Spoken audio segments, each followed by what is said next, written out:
একসময় একটি ব্যস্ত বনে খরগোশের একটি পরিবার বাস করত।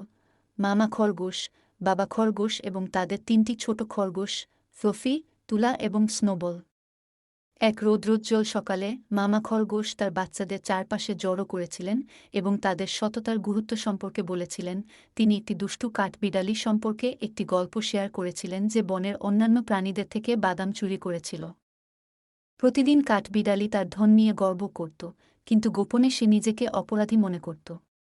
একদিন সে তার অপরাধ স্বীকার করে ক্ষমা চেয়েছিল। বুদ্ধিমান বুড়ো পেঁচা তার স্বীকারোক্তি শুনে তাকে ক্ষমা করে দিয়েছিল। সে যা চুরি করেছিল তা ফেরত দেওয়ার পরামর্শ দিয়েছিল। কাঠবিড়ালি পেঁচার পরামর্শ অনুসরণ করে বাদাম ফিরিয়ে দেয় এবং যার সাথে সে অন্যায় করেছিল তাদের কাছে ক্ষমা চায়।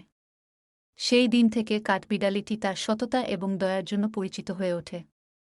মামা খরগোশ তার ছোটদের দিকে তাকিয়ে বললেন, মনে রেখো আমার প্রিয়তমা, সততা সূর্যের আলোর মতো যা আমাদের হৃদয়ের অন্ধকার কোণগুলিকে উজ্জ্বল করে।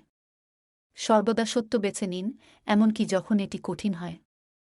ছোট খরগোশ মাথা নাড়ল, তাদের মা তাদের যে মূল্যবান শিক্ষা দিয়েছিল তা বুঝতে পেরে।